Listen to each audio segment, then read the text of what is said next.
Obviously, the movie Think Like a Man was written by Steve Harvey. I read that you didn't have the greatest relationship with Steve. See, that's the headlines talking. This dude put me in like a broke down closet with no mirror, no bathroom, and I'm going, and I'm standing outside, and he's like, yeah, this is where you're gonna stay. And then Steve got it, Steve Harvey. And then, Steve can be kind of standoffish. And I remember that Detroit show between Katt and Steve. Thanks to Katt Williams' shocking interview, Steve Harvey is undoubtedly off to the worst start to the year of his lengthy career. Now, Shannon Sharpe has more information about Harvey's awful side straight from Gary Owen. Gary Owen talked more about his experience working with fellow comic Steve Harvey on The Steve Harvey Show in his candid Club Shay Shay interview. I went on the show as a guest. Okay. He pulled me aside and was like, he's telling me like, I'm about to move this show to LA. We're gonna make it a nighttime feel, but a daytime talk show, but I wanna bring you on. Gary Owen worked as an announcer on Steve Harvey's talk show, which ran from 2012 to 2017 for just 2 weeks. During an interview with Shannon Sharpe, Owen shared insights into his time on the show, including interactions with Harvey and even mentions of Lori Harvey, Steve's stepdaughter. Despite questions about his relationship with Harvey, Owen stated that he had always been on good terms with the comedian. However, he recounted feeling undervalued when a producer seemed unaware of his background and treated the potential opportunity more as a favor rather than a professional engagement. Initially offered a plush dressing room that was later reassigned to a guest, Owen found himself in a shabby space without basic amenities. Feeling sidelined and disrespected, Owen's situation improved only after the intervention of supportive Black women on the show who recognized his worth. Despite the show's inadequate arrangements and low pay compared to his stand-up comedy earnings, Owen chose to leave after just 2 weeks, citing financial concerns and a lack of proper recognition for his contributions. The experience shed light on behind-the-scenes dynamics and challenges within the entertainment industry, showcasing the importance of fair treatment and respect for all involved.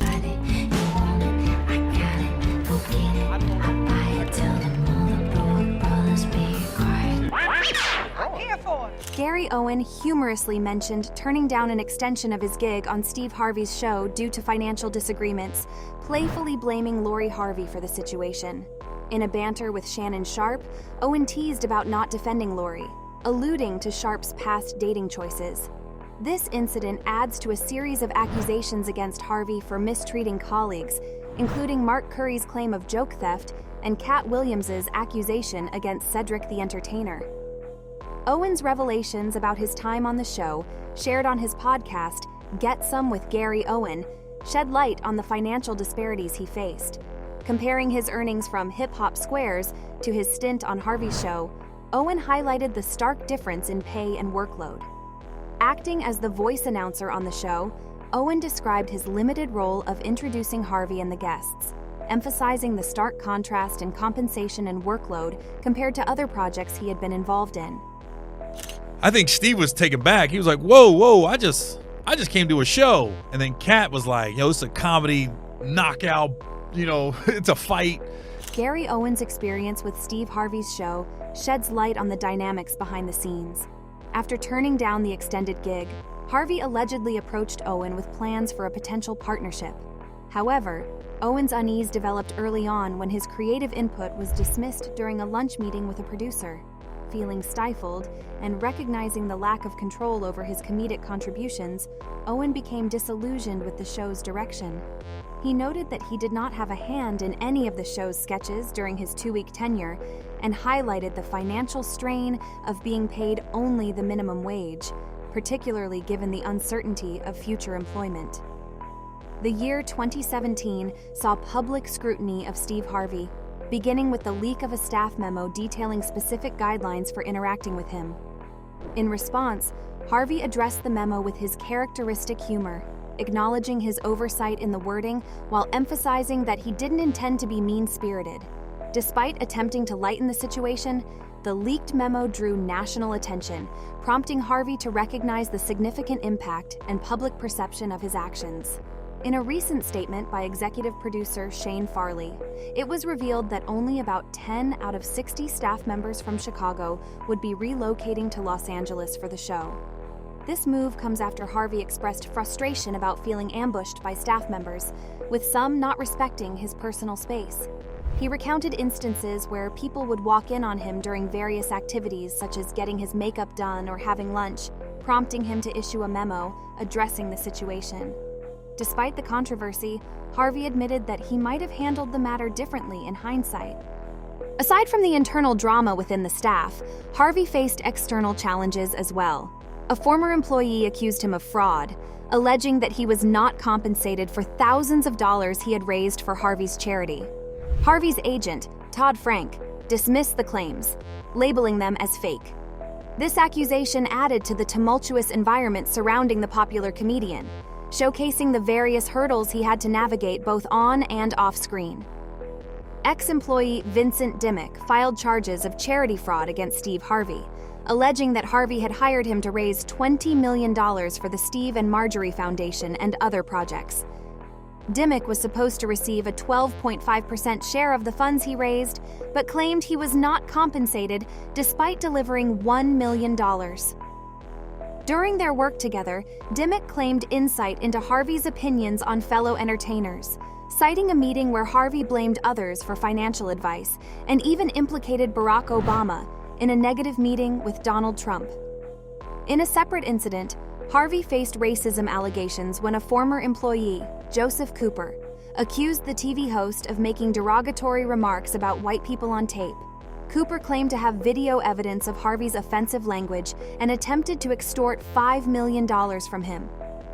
In response, Harvey filed a lawsuit against Cooper, alleging extortion through the sale of old comedy videos. These controversies highlight the challenges and legal battles Harvey has encountered amid his career in entertainment.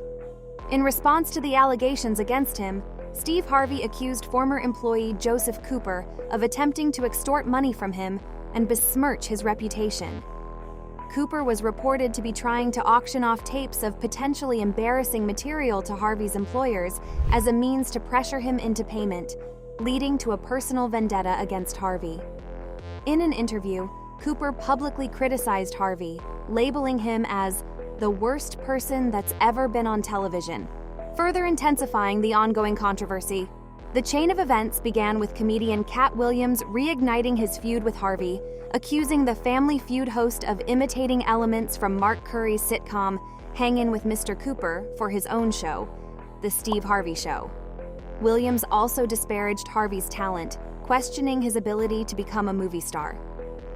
The feud between Williams and Harvey first emerged in 2008, with the actor provoking Harvey during a joint performance and making personal jabs at him.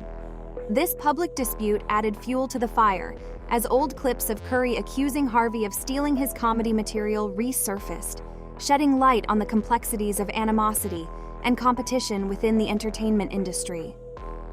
Well, Steve stole my material on his show, so I had a beef on that. On what show? When he was on the bullshit talk show he had.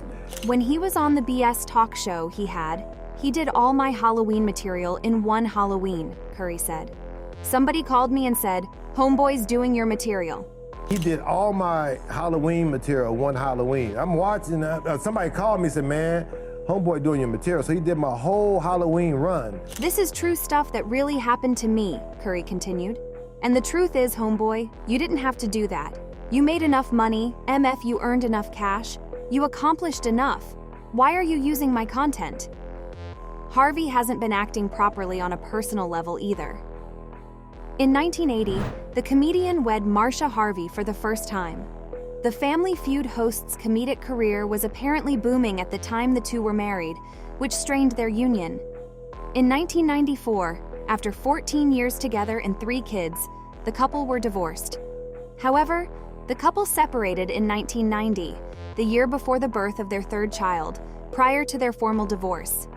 Steve Harvey has had his fair share of personal and financial challenges over the years.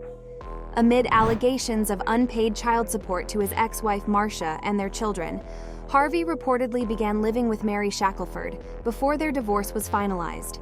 Despite being married to Shackelford from 1996 to 2005 and having a son together, she later claimed that Harvey was unfaithful to her with his current wife, Marjorie. Harvey has been married to Marjorie Harvey since 2007 and has 7 children, including Marjorie's 3 children whom he adopted, such as Lori Harvey. Despite rumors of Marjorie's infidelity with the family security guard and chef in 2023, Steve Harvey publicly denied these allegations, asserting that his marriage was stable. Additionally, Harvey faced financial troubles in 2015 when he was sued for unpaid alterations amounting to $205,040 by an aircraft company. The conflict arose from Harvey's request for extensive customizations to a leased Gulfstream jet, which led to a legal dispute with Business Aircraft Leasing, Inc. Harvey failed to fulfill his financial obligations by only making half of the required payments for the airplane. At first, the business maintained that Harvey had orally agreed to lease the aircraft for $97,000 per month, following the modifications. The comedian and One World Aviation, one of his numerous companies, were named defendants in the lawsuit. The jet manufacturer subsequently decided to drop its lawsuit against Harvey a year later in favor of entering into a commercial arrangement with One World Aviation. Harvey has shared my pictures of himself lounging in his luxury jet ever since. He and his wife, Marjorie Harvey, have even used the airplane as the ideal backdrop for their stylish movies. In one of these videos, which their stylist Ellie Caramo shared, the couple flaunted their synchronized black outfits as they got ready to take off.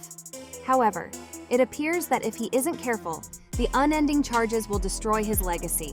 And that's it from us today. Until next time, thank you for watching.